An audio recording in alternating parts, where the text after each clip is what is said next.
Okay, good afternoon. Okay. So, let's continue sa natin sa JavaScript journey via jQuery.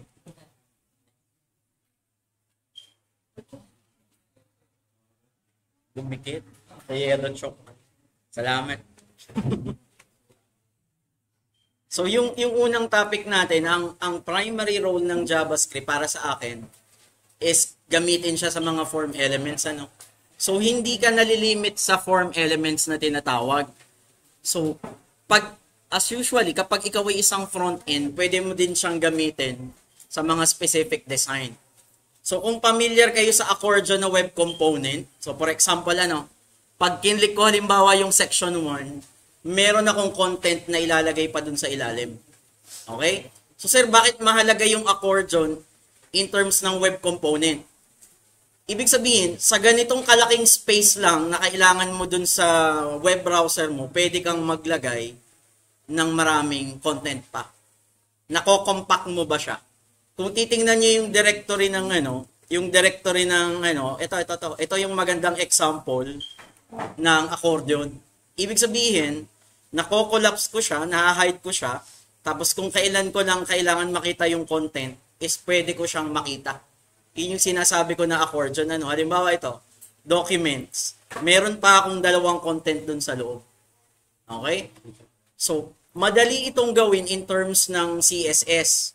Pero, mas madali ang approach kung may idea ka ng JavaScript. Hindi ko sinasabing jQuery, kasi napakadaming forms ng JavaScript library. Pero yung pinag-aaralan lang natin ngayon is jQuery lang yung ina-attempt natin. Makikita nyo, sobrang dali lang gawin kapag gagawa kayo ng accordion sa jQuery. So first, tingnan muna natin paano natin ini-layout. So layout muna tayo, para maintindihan nyo kung paano nangyayari. Sir, ganyan lang ba talaga yung structure pag gagawa ng accordion? Hindi. Depende sa magiging structure nyo ng HTML. Siyempre, kung anong structure nyo ng HTML, nakadepende din yung CSS, Kung anong nakadepende dun sa structure ng HTML nyo, malamang yung JavaScript nakadepende din dun sa dalawang element. So, ganito lang yung gagawin natin. Meron tayong accordion component, Simpleng-simple lang na isang application. So, meron akong class na accordion. Then, bawat isa, meron akong accordion item. Then, ang nakikita nyo dun sa web browser ko, yung section 1, yung accordion title. Okay? Sir, bakit hindi namin nakikita yung Hindi namin nakikita yung nasa ilalim. By default, kasi, yung accordion content natin, kung titingnan natin doon sa CSS natin, is naka-display na. So, kung gusto mo talaga siyang makita, kung gusto mong makita, so, halimbawa, ibabag ko muna itong code na to. So, actually, meron siyang laman dun sa ilalim. So, ang starting point natin, ang ibig ko lang sabihin, ang starting point natin is, wala muna akong makikita. Sir, paano natin ipapakita ngayon? So, pwede mong ipakita naman gamit lang ang CSS kung gusto mong ganun yung content. Pero kung gusto mong may interaction ka sa user, for example, pag kinlik ko to, yung section 1 lang yung makikita ko. Nagigets ba? Pag kinlik ko yung section 3, yung section 3 lang makikita ko. Pag kinlik ko yung section 2, yung section 2 lang makikita ko. Then mag-a-add tayo ng animation. Simpleng-simpleng animation lang in terms ng jQuery. Okay? So sir, patingin nga ulit ng CSS. So accordion content, may padding lang. Hindi natin siya nakikita. So sir, ano ibig sabihin ng cursor pointer? So ibig sabihin lang yan, since hindi naman to A tag. Kapag A tag kasi automatic nagiging nagiging pointer. Pwede mo din siyang gawin ganun yung behavior. Sir, but required gawing pointer para maintindihan ng user na pwede niya i-click. Kasi kung hindi mo siya gagawin ganito, diba, tatanggalin ko muna, yung user experience niya, wala akong idea na pwede ko pala siyang i-click. Okay? Kung ikaw yung gumawa, syempre may idea ka. Pero, kaya ka gumagawa ng mga web elements is hindi para sa'yo. Para dun sa user na sinasabi. Okay? So, ibig sabihin lang yan, yung accordion title ko, kapag nandyan yung mouse ko, ang cursor ko ay pointer. Sir, laging pointer, hindi. Kung gusto mo maging kabayo yan, hahanapin mo yung hexadecimal code ng ganung pointer. Kung gusto mo maging Hourglass, pwede din. Depende kung anong meron ka sa computer mo. Pero sinisigurado ko, mapa Windows ka, mapa Mac, parehas tayong merong pointer. Yung kabayo, hindi ko sure kung meron sa Mac. Ano? Halimbawa, gusto mo lang gawing kabayo. Para sa akin, pointless na gawin mo siyang kabayo. Unless yung webpage mo is tindahan ng kabayo. O kaya ay tayaan ng kabayo. Pero para safe na lang, gagawin lang nating siya, pointer. Okay? So accordion paragraph, wala lang margin. Sir, ano yung FA+? Ano yung FA+? Sige, gawin na natin yung FA+. So gagamit ako nung tinatawag dito na font awesome. So sir, ano yung font awesome icons? Before kasi yung mga icons, ginagawa pa namin to sa Photoshop. Medyo mabigat kapag image.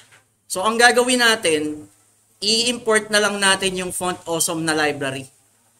Sir, paano gamitin yung Font Awesome? Nandito, getting started. So pwede nyo siyang i-download or pwedeng gamitin mo na lang yung CDN. So ilalagay mo dito yung email address mo, i-email sa'yo kung ano yung code para ma-embed mo dun sa mo. Pero hindi ko na ginawa yun. Ang ginawa ko, dinownload ko siya.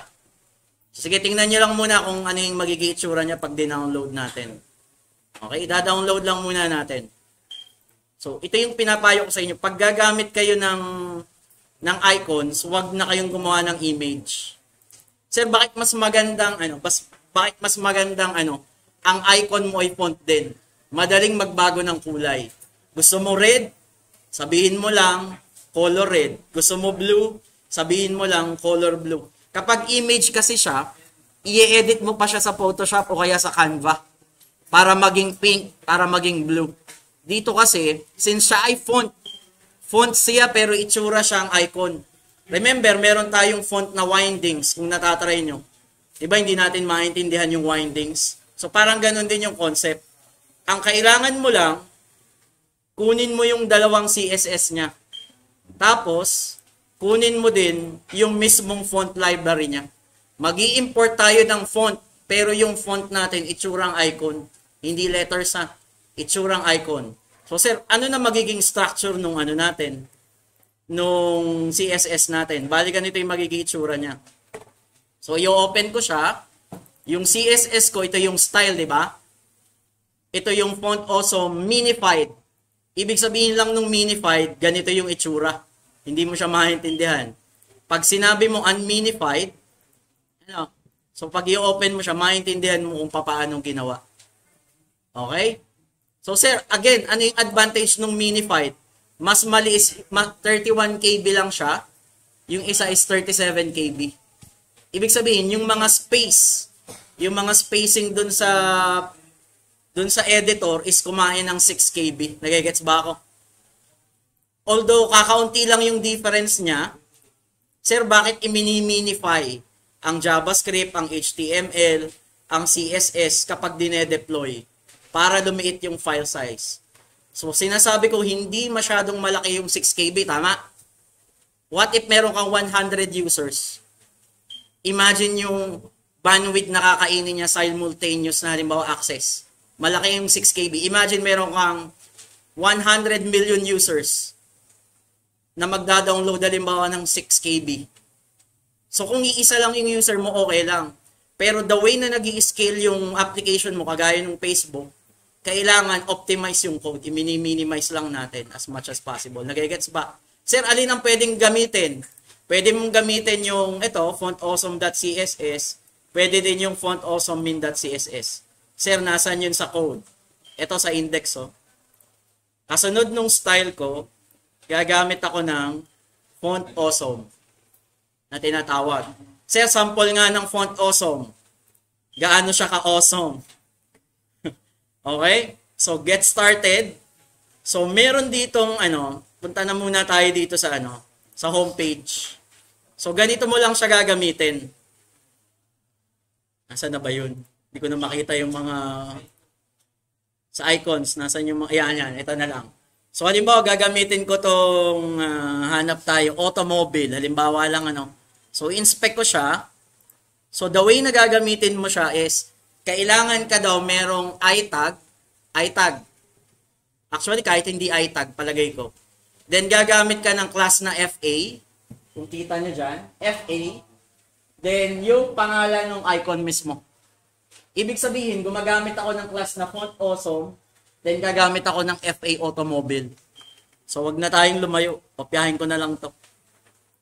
Okay? So, kopyahin ko to. So, copy.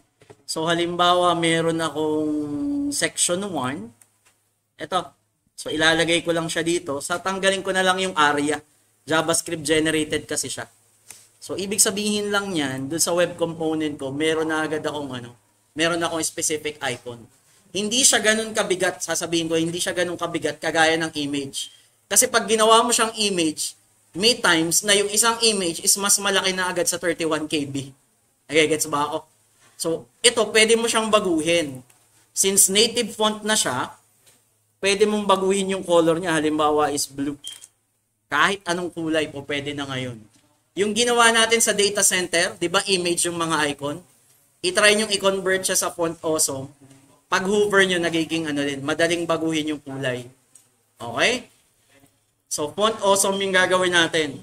Sige, manghula lang ako ng manghuhula ako ng mga ilalagay. So, kopyahin ko to. So, actually, hindi yan yung ilalagay ko. Ang ilalagay ko dyan ay plus. So, kopyahin ko na lang to. So, lahat ng may mga heading natin is gagawin nating plus. Tapos, i-convert natin mamaya sa minus kapag nag-o-open na. Okay? So, ganyan yung ibig sabihin. Okay, gets ba? Collapsible. Sir, bakit hindi maganda na na section lang yung ilalagay mo? Kasi hindi ko pa rin alam kung anong mangyayari. The way na ang user mo is pag nakakita siya ng plus, ay collapsible yan. Parang ibig sabihin, pag kinlik ko yan, meron pa yung content sa ilalim. Okay, pwede ding arrow down. Tapos kapag aakyat na siya, pwedeng baguhin mo siya ng arrow up. So ganito yung mangyayari, simpleng program pero ang dami explanation. Pag kinlik ko to, o-open yung nasa ilalim, magiging minus. Gets? Tapos pag kinlik ko ulit, kinlik ko to, o-open, naka-open na siya, kinlik ko ulit, sasara. Okay? Maliit na space, pero marami kang pwedeng ilagay na content. Halimbawa, profile nyo to, halimbawa, student 1, student 2, student 3. Okay? So, halimbawa, ganyan yung gagawin. So, question muna sa CSS natin. So, simpleng-simple lang yung CSS natin. FA+, pansinin nyo, FA+. So, gagawin ko na rin halimbawa, ito ay .FA. Malamang merong minus din. Mamaya, ilalagay ko yung minus. Sir, yung minus ilalagay natin sa CSS? Hindi. JavaScript ang gagawa para mapalitan yung FA+ ng minus. Actually, hindi papalitan. Dadagdagan lang natin. Okay? So, sir, ready na ba? So, meron ng HTML, CSS, JavaScript time. Hulaan nyo, gaano kahaba yung code? Sa palagay nyo. 2 lines lang. Magugulat kayo kasi pag hindi kayo gumamit ng jQuery, aabot ka sa JavaScript nito siguro mga around 8 to 16 lines. Para lang dito. Kung gagamit ka ng jQuery library, simpleng-simple lang yung command. So, sir, ano bang kailangan munang gawin natin? Saan natin ikakabit yung event? Saan ko ikakabit? Pag kinlik ko yung accordion title, dapat may mangyari. Tama ba? Okay. Pag kinlik ko yung accordion title, so meron akong accordion title. Okay? So, palakihin ko na lang para mas makita doon sa ulian. On, click. Okay? So, ibig sabihin, may on-click ako, then meron akong specific function na gagawin. Okay? Front-end tayo. Pero hindi form ang natin, ang minamanipulate natin. Form, CSS at saka HTML na tinatawag. Okay? So, pag kinlik ko daw yan, ano yung possible dapat mangyari? Anong gusto nyo unang mangyari? Makita na o hindi? So, tingnan natin ha. So, ito yung accordion title. So, pag kinlik ko yung accordion title, itong katabi ko na div, dapat may mangyari, di ba? Okay? So, ibig sabihin, kailangan gumamit ako ng keyword na this. Sir, ano yung ibig sabihin ng this na tinatawag? Sa object-oriented programming, pag kinlik ko tong accordion title na to, ang sinasabing this accordion title. Sir, bakit kailangan may this na ngayon? Hindi ba pwedeng isa-isa? Kung hindi ka gagamit na keyword na this, ganito yung mangyayari. Bibigyan mo siya ng specific ID. Pwedeng XYZ. Iba-iba pa. Hindi ka makakatipid.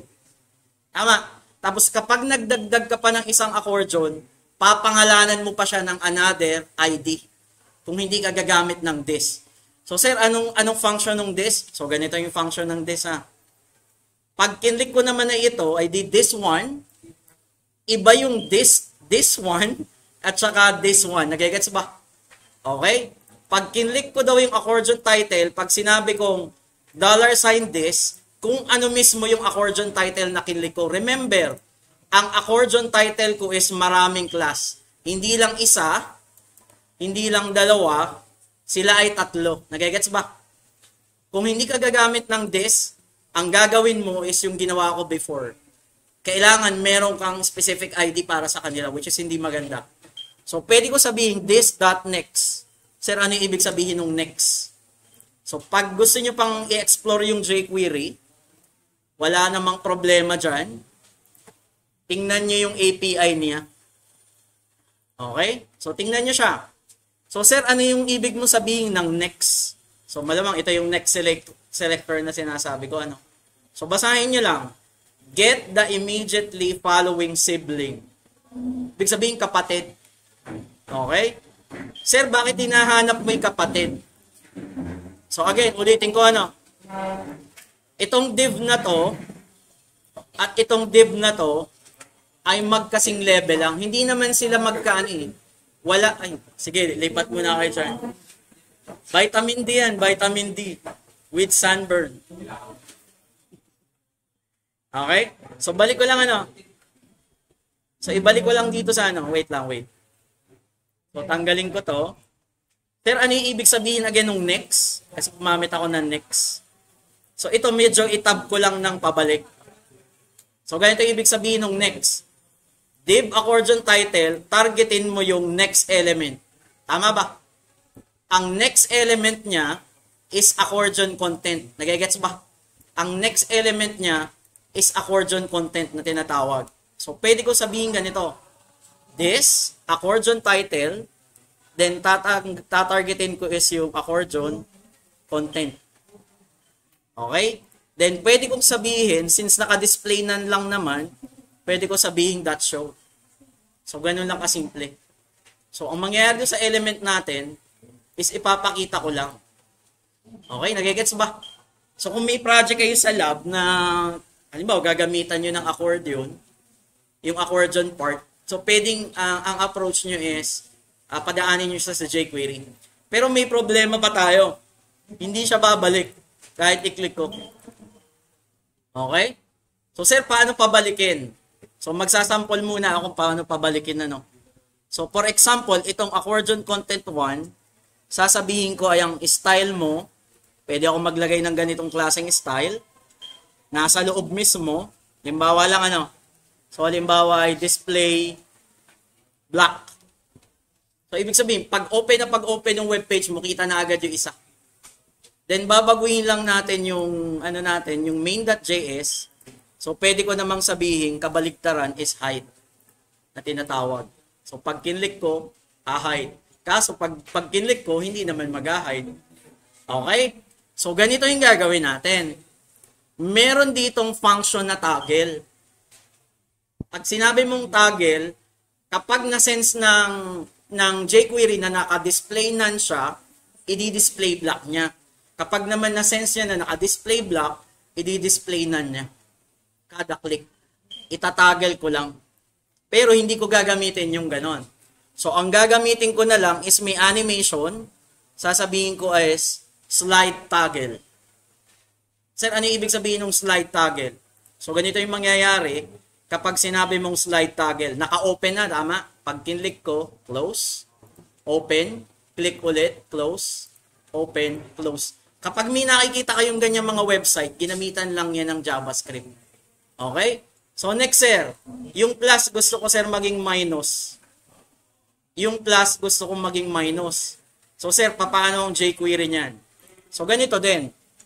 So tingnan mo lang muna yung HTML, obserbahan mo. Kapag kinlik ko si accordion title, kailangan yung I ay magiging FA minus. Na ibig sabihin. So ganun lang, i-interpret mo. Pag kinlik ko to, hahanapin ko yung yung I. Pwede ko sabihin, hanapin ko na lang yung FA eh. Ba, hanapin ko yung class FA, then dagdagan ko ng FA minus na tinatawag. Okay? So, yun yung interpretation. So, pwede ko sabihin this, dot, pwede ko sabihin find. Hahanapin ko yung class na FA. Then, pwede ko sabihin, toggle, class. Itatoggle ko na lang yung class. Then, meron akong FA minus na tinatawag. So, ganito yung ibig sabihin. Okay? So, ibig sabihin, kinlose ko siya. So, minus, open, minus, close, minus, open. Simpleng user interface. Ang code lang natin is, pwede ngang isa na lang eh. Okay? Sir, posible ba yan sa CSS? Yes. Posible to sa pure CSS. Okay?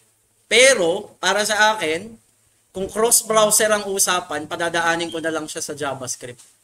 Kasi hindi lahat ng CSS ay consistent sa Google Chrome, sa Firefox, sa Safari, sa Opera, ano pang web browser?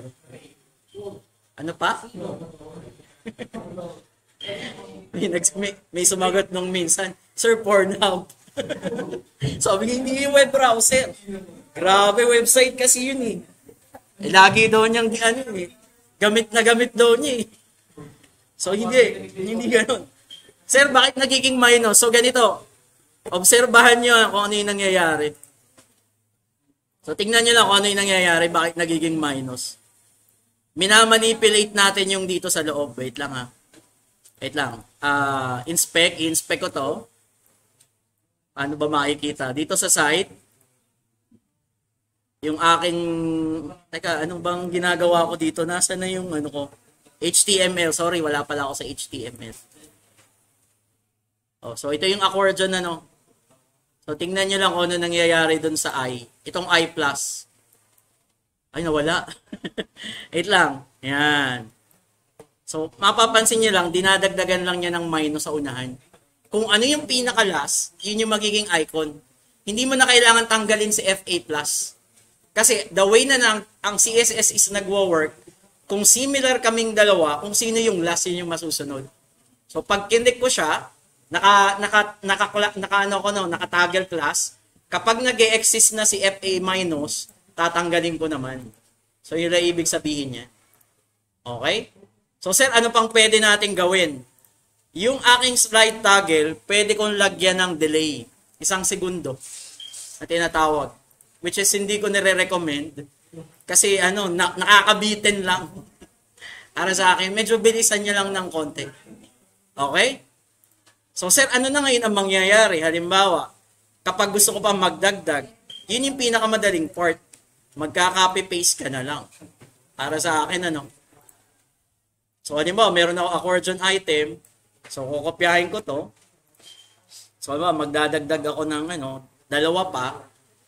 So, bulletproof yung aking accordion. Kasi kahit ilan yung idagdag ko, nakaset naman yung program ko na this eh. Yun yung value ng this.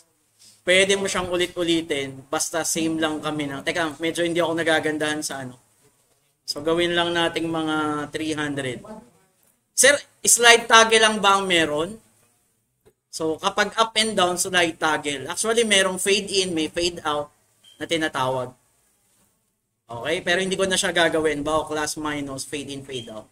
So, siguro mamaya na lang yung fade in, fade out. So, ibig sabihin, ganyan gumawa ng accordion. Okay? Sa laboratory ko, di ba, may mga existing tayong web pages. Dadagdagan natin ng mga ganito. Okay? Questions sa accordion?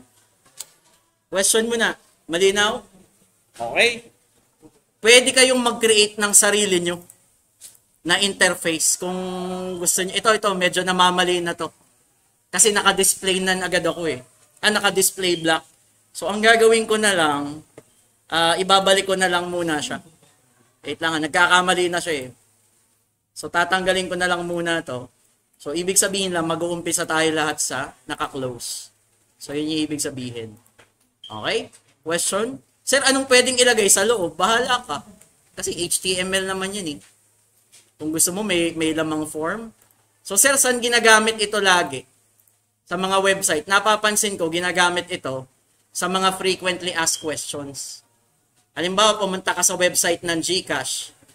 Punta ka dun sa FAQ nila. Itinatawag nila mga FAQ. So, halimbawa, kapag nahack ang GCash account ko, ano yung gagawin ko? Ay, ang gagawin ko ay, ito yung mga suggestion. Okay?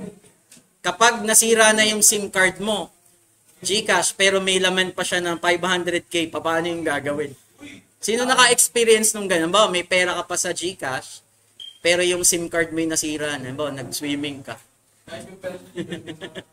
Pwede ba yung withdrawin saan? Hindi ko pa naman na-experience, wag naman sana. Okay? Kasi, paano mo na siya makukuha kung sira na yung SIM card?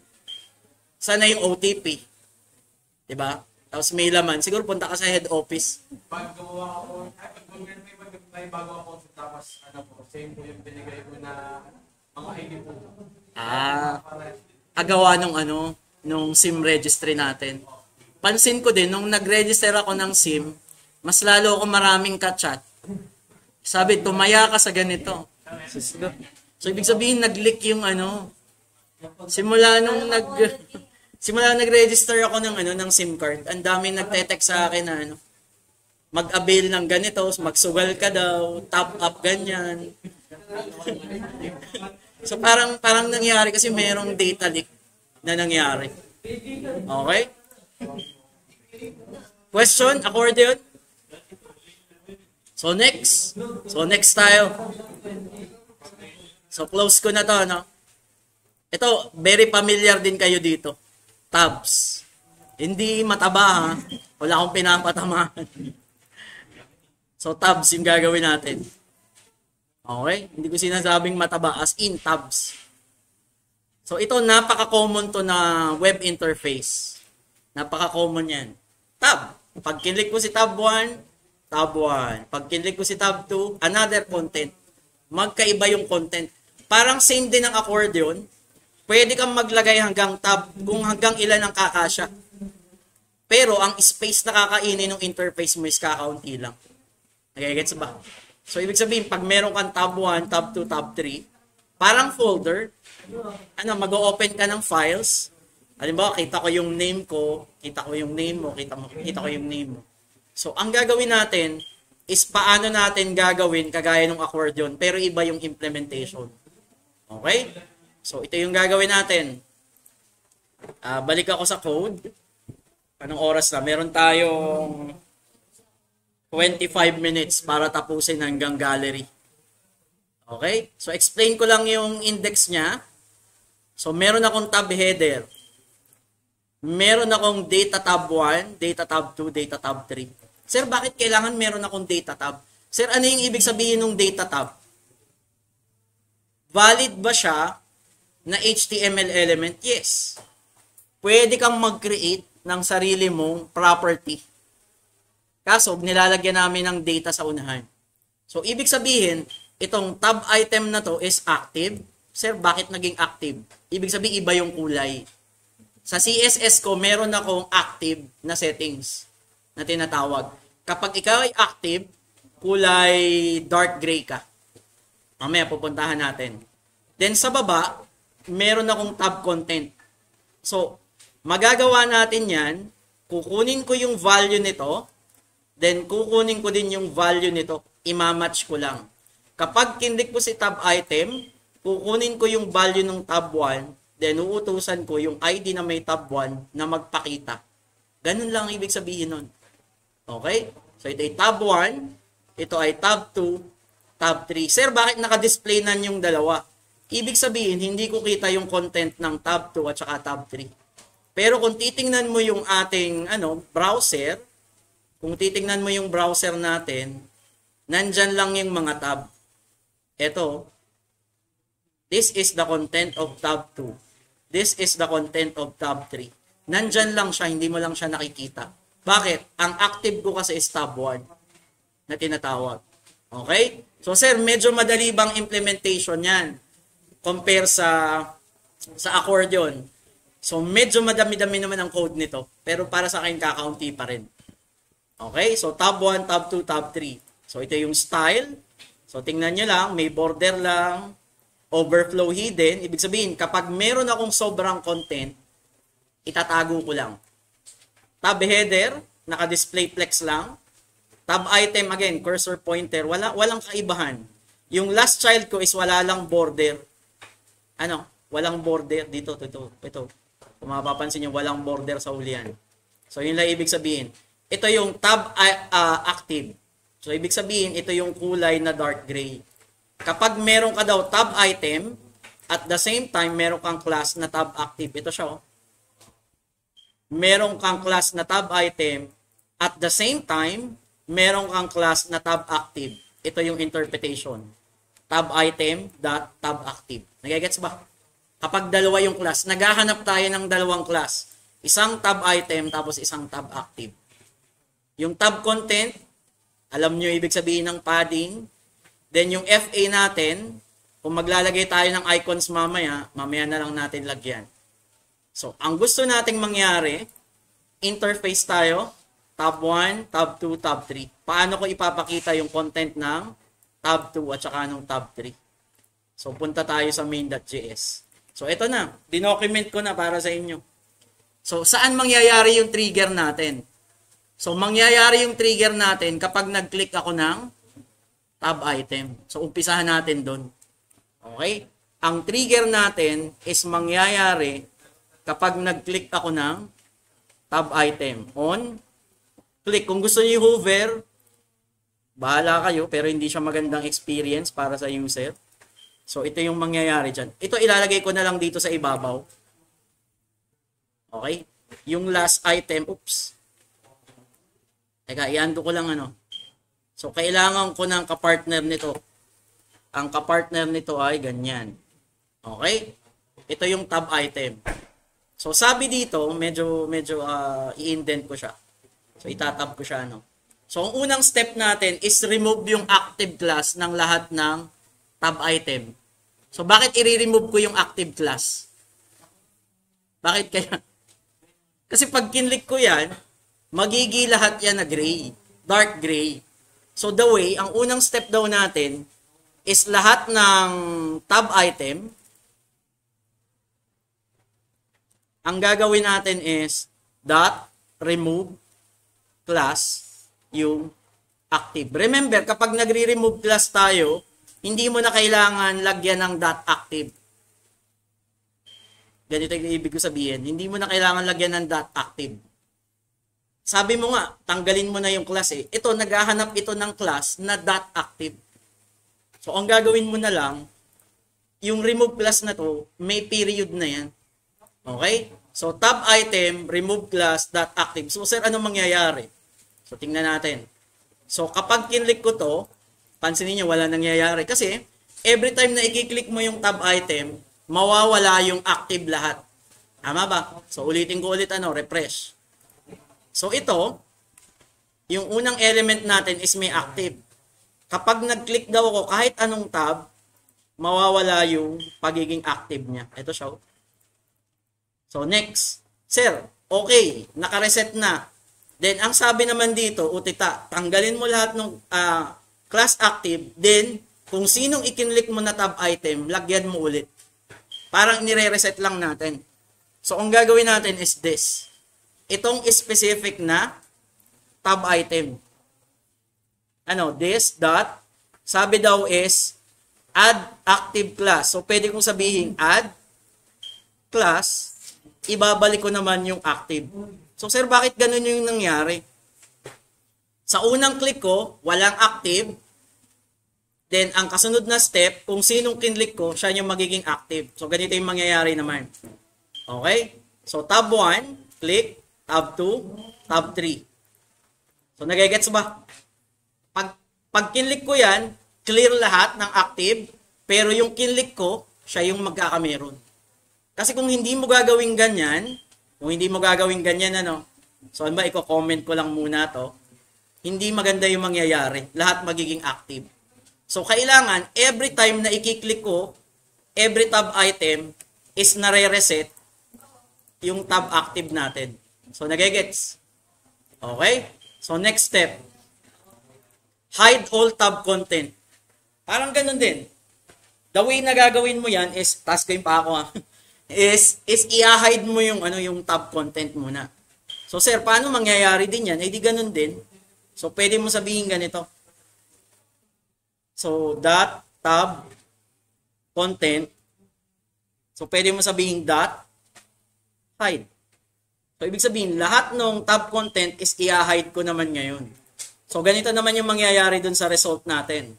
So, dito na lang, side by side, para mas makita natin. Okay? So, side by side. So, pag kinlik ko siya, sabi mo, i-hide lahat eh. So, ibig sabihin, every time na i-click ko siya, tatago na sila lahat. Yun yung next step natin. Targetin mo yung content tab based sa data tab. Remember, meron tayong data tab. Tama? Okay? Then, kapag nakuha mo na yung value ng data tab, i-display mo yung tab content na equivalent dun sa nakuha mong data tab. Okay? So, sir, paano gagawin yan? So, variable, pwede ko sabihin tab ID. Kukunin ko ngayon yung tab ID. Tab ID ng nung kinlik ko na tab item. Nagigets ba? Yung kinlik ko na tab item, kukunin ko yung data tab. So, ganito ang mangyayari dyan. So, var tab ID, specifically kung ano lang, kinlik ko na tab item. So, this dot attribute. Remember yung attribute? Ibig sabihin, kukunin ko yung data tab. Okay? Para makita nyo lang kung anong nangyayari. So, tingnan natin dun sa sa console. Console.log. Ito ay tab ID. So, papakita ko lang dito sa console natin kung ano nangyayari. So, ito siya. Tab 1, tab 2, tab 3, tab 2, tab 3. Since nakukuha ko na siya, imamatch ko lang dito. Nagigets ba? So, imamatch ko lang siya dito. Sir, paano mo imamatch? Walang problema. So, pwede mo sabihin ganito. ID plus tab ID. So, ano ibig sabihin yan? Kung ano yung nakuha mo na tab ID, hanapin mo yung may ID na tab 1, tab 2, tab 3, tab 4. Kung meron. Okay? Then, ang gawin mo is dot. Anong gagawin natin? So, try nating fade in. Ibig sabihin, hindi agad magpapakita. Merong effect na fade in yung tab. So, balik ulit tayo sa interface. So, tab 1, tab 2, tab 3. So, ibig sabihin, nakikita ko na siya. Okay? So, ito yung mga simpleng interface na nakikita nyo sa webpage. Sir, ba't nakisap? Kasi may fade in nga tayo eh. Pero kung ayaw nyo talaga, pwede namang diretso kayo ng show. Kung gusto nyo nag-i-slide, halimbawa, slide down. So, pwede din yan. Kaso hindi ko type. Siguro type nyo, pero sa experience ko, nakakasura lang. Oo man, pag napifeel mo na medyo naka-off, hindi dahil nagalaw siya, maganda na ha. Yung iba kasi basta nagalaw, nagagandahan na. Hindi, sa totoong buhay, pag feel mo na parang hindi ka na komportable, bakit mo pa gagawin? Parang sa relasyon yan, di ba? Pag hindi ka na komportable, an example pa talaga eh, ay umalis ka na. Wala akong pinapatamaan na sample lang. Tapos bukas nag-break Sorry. Wala akong pinapatamaan. Halimbawa lang. Wala akong pinapatamaan ha. Sorry. Bad example. Pero kayo, decision niya yan. Happy daw sila. Very good. So, yun yung ibig ko sabihin lang. Okay? Para sa akin, mas maganda yung may konting faith. Kasi pag i-click mo kasi siya, maaaring hindi ko makita yung changes. Depende sa inyo kung anong gagawin nyo. Okay? So, bibilisan ko lang siguro. Siguro mga, yan. Sir, ano yung 100? Ano yung 1,000? Pag 1,000, 1 second. 1,000 millisecond. Ibig sabihin, 1 second. So, ibig sabihin nito, 100 out of 1,000. So, ibig sabihin, ganun lang ibig sabihin. Okay? Tab 1, tab 2, tab 3. Kung magdadagdag ka, halimbawa, tab 4, ay alam mo na kung anong i-edit mo. Okay? Halimbawa, may tab 4 tayo. So, ang gawin mo is, kopyahin mo to. Ilagay mo dyan. So, sabihin mo tong tab 4. Then, halimbawa, kopyahin mo din to. So, hindi mo na kailangang i-edit yung code mo. Kasi nakaset na siya. Bulletproof na tinatawag. Tab 3 yung content kasi hindi ko naman binago. Okay? Question? So, sa totoo lang, maraming application ang JavaScript pagdating ng web. Mas binabayaran ng company kapag well-versed ka sa JavaScript. Kasi napaka-unlimited ng potential mo eh. Pag may idea kung paano siya gawin. Okay? Ito yung ginagawa nating tab 1, tab 2, and tab 3. Okay? In the next 10 minutes, panibagong interface. So ito, image gallery na tinatawag. Kung meron kang image gallery, next meeting na yung slider, nag-i-slide siya. Tapos halimbawa, 10, tapos babalik siya. Gagawin din natin yan. Okay, image gallery tayo. So, so main.js, so index. Then meron kung meron kayong sa laboratory niyo na ganyan, gusto niyo mag-design. So, simpleng image gallery lang yung gagawin natin. So, dito na lang yung style. Okay? So, sir, ano yung ibig sabihin ng image gallery? Simple lang naman to. Yan. So, tanggalin na natin yung iba. Tanggalin na natin. Again, jQuery.api. Kung gusto niyo mag-aral niyan, so yung mga sinasabi ko, halimbawa slide down. So, nandyan lang siya. Sir, kabisado mo yung jQuery? Hindi, mga 20% lang. Yung necessity lang. Pag meron lang hindi gumagana, ChatGPT na lang. Hindi, sa totoo lang, hindi ako nagiging hypocrite. Kasi mas madaling maghanap ng solusyon sa programming sa ChatGPT. Pero as a student, na natututo pa lang, pag nasa school kayo, bawal. Pag sa bahay, siguro pwede. Sa totoo lang, hindi naman namin kayo mapipigilan eh. Kwento lang, kahit UP, ina-encourage nilang gumamit ng ChatGPT. As long as, ide-declare mo sa reference mo na gumamit ka ng ChatGPT.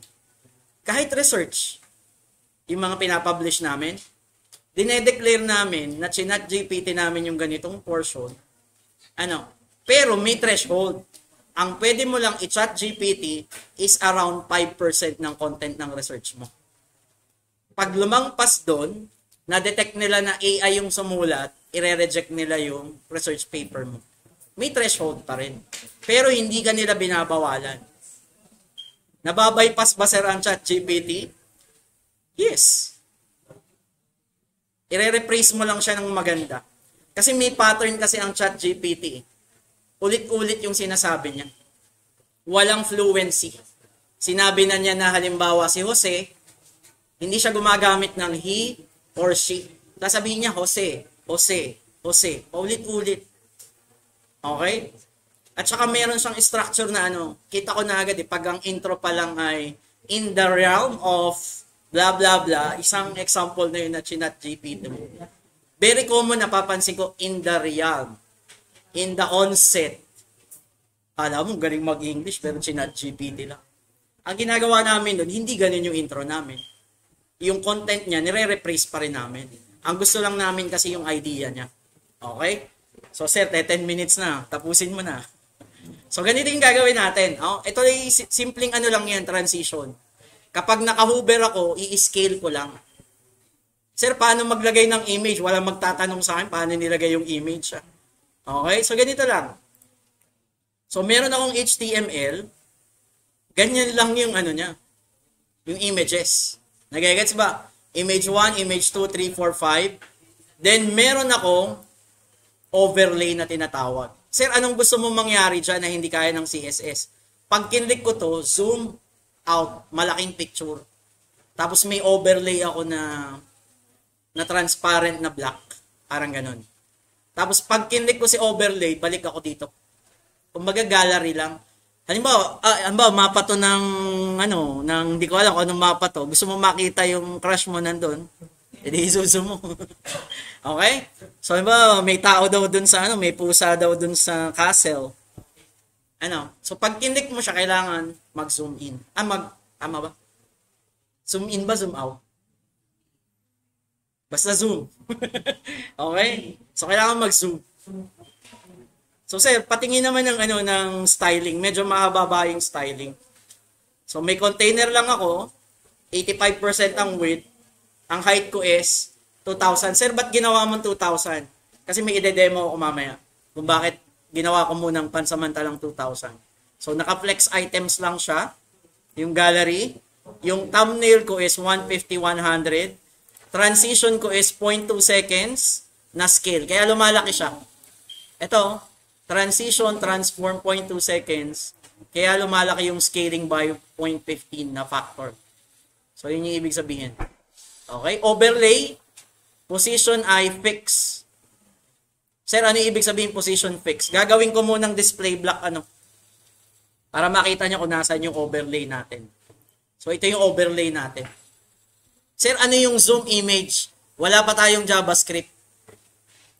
Kung mapapansin yung HTML natin, walang laman yung image. Lalam na natin, manggagaling dun sa click. Nagigets ba? Okay? So, ito yung overlay content na tinatawag. Sir, ano naman yung tinatawag sa CSS na position fix. So, ibig sabihin, kahit mag-scroll ako, andyan pa rin yung overlay. Hindi siya matatapos. Kasi naka-fix dun sa browser. Sir, pag binago natin siya, halimbawa, position natin ay relative. Try ko lang kung gagana, relative So, nandito siya sa perks na to. Try kong absolute. Try ko lang absolute para makita nyo lang kung nasan siya.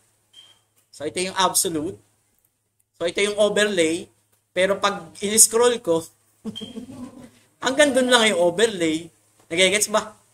Pero pag ang gagawin mo yung position fix, parang sinabi mo, yung black na overlay ko, hindi yan aalis. Kahit mag-scroll ka pa up and down. Di ba ganyan naman yung nangyayari sa Facebook? Hindi ko alam kung ganyan nga sa Facebook. Yan yung magiging overlay. Yan. Okay? So, sige, tapusin na natin. Tama na ang So, balik ko muna siya sa display none. So, main.js. So, ito ang kailangan. When thumbnail is clicked. So, targetin mo lang ulit. So, ang kailangan natin, thumbnails, img. So, ibig sabihin, mangyayari dito sa lahat. .on, click. So, ito ay function. Okay? So, kopyahin ko lang to. Control X.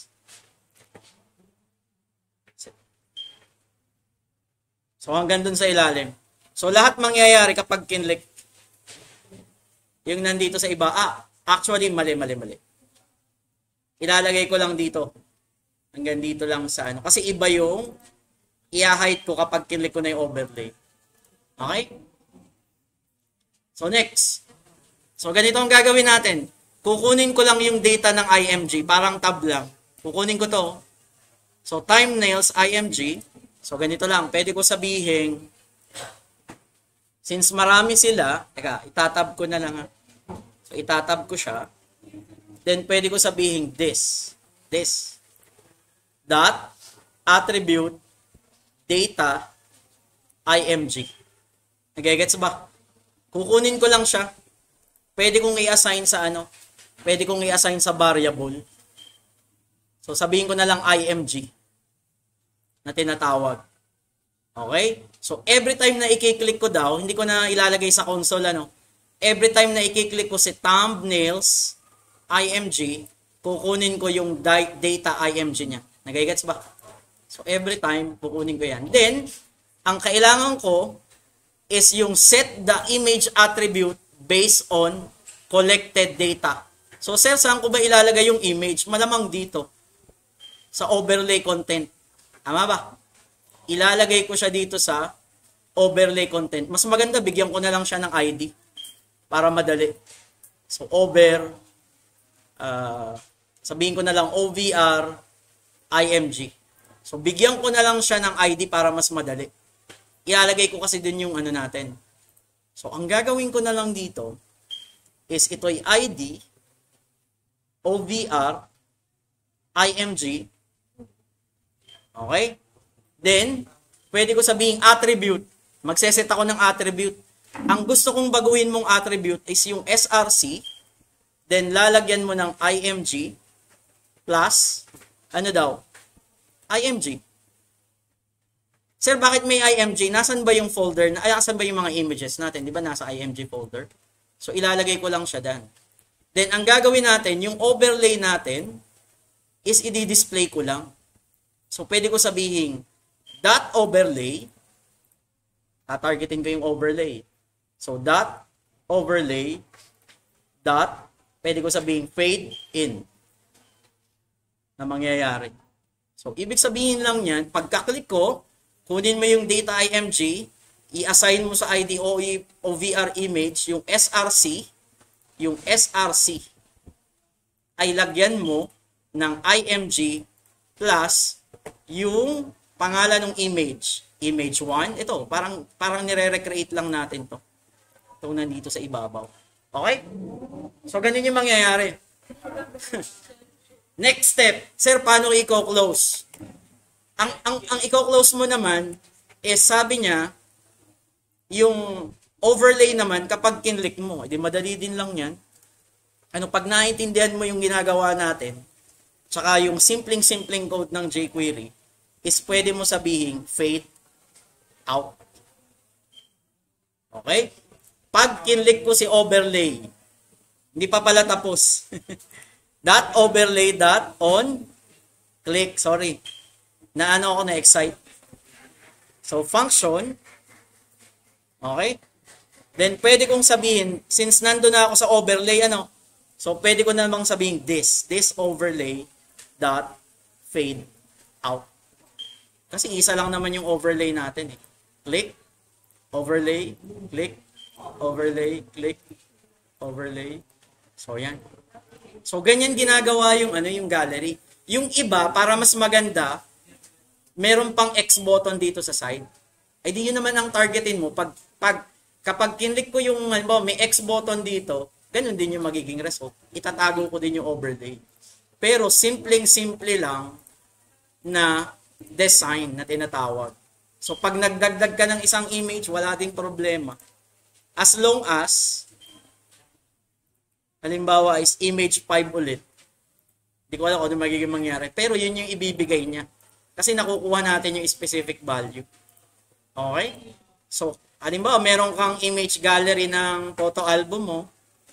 Gusto mong gawa ng web page. Hindi pa to tapos. Kasi yung iba, maganda eh. Yung Facebook. Pag kinlik ko to, meron akong forward at saka backward arrow. Nase-sense ko kung ano yung backward na picture niya. May backward. Ang ipapakita ko naman na ito without umaalis sa overlay. Nagigets ba?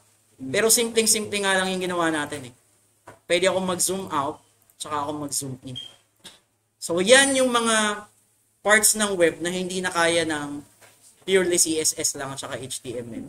Kailangan gumamit ka na ng certain behavior at saka programming in terms ng JavaScript. Kung mapapansin nyo, hindi ganun ka-complicated yung mga code. Okay? Nagiging complicated lang yan kapag dumadami yung gusto mong mangyari sa buhay. Siyempre, dadami yung code mo eh. Doon nagiging complicated siya. Pero kung titingnan mo lang yung code as individual component, simpleng-simple lang. Okay? Nagigets? So, yan. So, yung video,